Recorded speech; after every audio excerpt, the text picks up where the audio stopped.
हर दिन की तरह मैं सुबह 8 बजे मैं चाय पीने के लिए अपने हॉस्टल से बाहर जाने के लिए निकला। मैं जैसे ही चाय की दुकान वाले के पास पहुंचा, देखा आज चाय वाला वहां पे नहीं था। शायद देर से पहुंचने कारण वो चाय वाला वहां से जा चुका था। मेरे पास हॉस्टल लौट जाने के अलावा कोई और ऑप्शन नहीं था। मैंने सोचा कि आगे जाकर कहीं नाश्ता कर लिया जाए। बहुत जोर की भूख लगी थी। मैं आगे की होटल की ओर जा रहा था।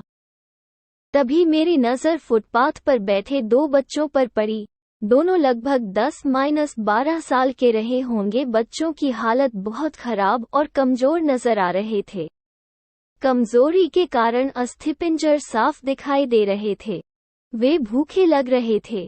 छोटा बच्चा रोते हुए बड़े भाई को खाने के बारे में कह रहा था। बड़ा भाई उसे चुप कराने की कोशिश कर रहा था। वो जानता था ना तो मेरे पास पैसे हैं ना ही खाने के लिए भोजन जिससे मैं अपने छोटे भाई की भूख मिटा सकूं। वो भी लाचार बैठा भूख से पागल हुए जा रहा था। मैं अचानक रुक गया। दौड़ती भागती जिंदगी में एकदम से ठहर से गए। इन मासूम से बच्चों की ऐसी हालात को देख मेरा मन भर आया। इनकी भूख को देख मेरा भूख खत्म सा होगा। सोचा इन्हें कुछ पैसे दे दिए जाए। मैंने उन्हें 10 रू देकर आगे बढ़ गया। जैसे ही मैं आगे की ओर बढ़ा मेरे मन में एक विचार आया, कितना कंजूस हूँ मैं। 10 रू क्या मिलेगा, चाय तक ढंग से न मिलेगी। स्वयं पर शर्म आई, फिर वापस लौटा। मैंने मासूम से देखने वाले भूखे बच्चों से कहा, कुछ खाओगे? बच्चे थोड़े असमंजस में पड़े। मैंने कहा, बेटा मैं नाश्ता करने जा रहा हूँ, तुम भी कर लो। वे दोनों भूख के कारण तैयार हो गए।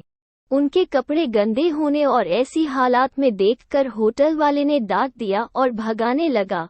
मैंने कहा, भाई साहब उन्हें जो खाना है वो उन्हें 2 पैसे मैं दूंगा। मेरे बातें सुन होटल वाले ने आश्चर्य से मेरी ओर देखा। उसकी आंखों में उसके बर्ताव के लिए शर्म साफ दिखाई दी। बच्चों ने नाश्ता, मिठाई व लस्सी मांगी।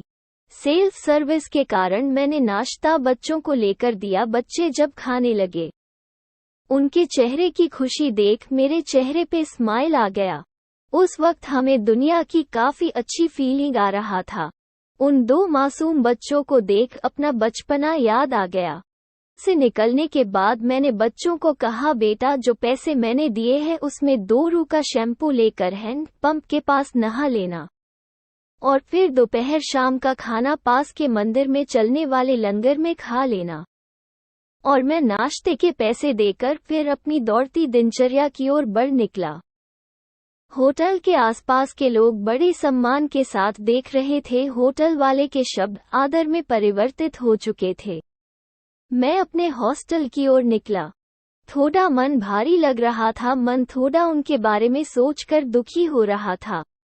रास्ते में मंदिर आया। मैंने मंदिर की ओर देखा और कहा, हे भगवान, आप कहाँ हो? इन बच्चों की ये हालत, ये भूख, आप कैसे चुप बैठ सकते हैं? मोरल, आज हमारे आसपास में ना जाने ऐसे कितने लोग हैं जो गरीबी के कारण एक पल के लिए खाने के लिए उनके पास भोजन नहीं है और ना ही उनके पास पहनने के लिए कपड़े हैं। जहाँ पे इस तरह के बच्चे आपको देखे, आप उनकी मदद जरूर करें। जितना हो सके उतना मदद जरूर करें। उसके बाद आपको जो खुशी मिलेगी ना वो और खुशी कहीं और नहीं मिलने वाली आपको। ये युग बदलेगा, हम सुधरेंगे, युग सुधरेगा। आपको कहानी कैसी लगी हमें आप अपने कमेंट के माध्यम से बता सकते हैं। ऐसे ही मजेदार और दर्द भरी कहानी सुनने के लिए हमें फॉलो और कमेंट करें। आपका होस्ट रोहित शर्मा फ्रॉम गाजियाबाद।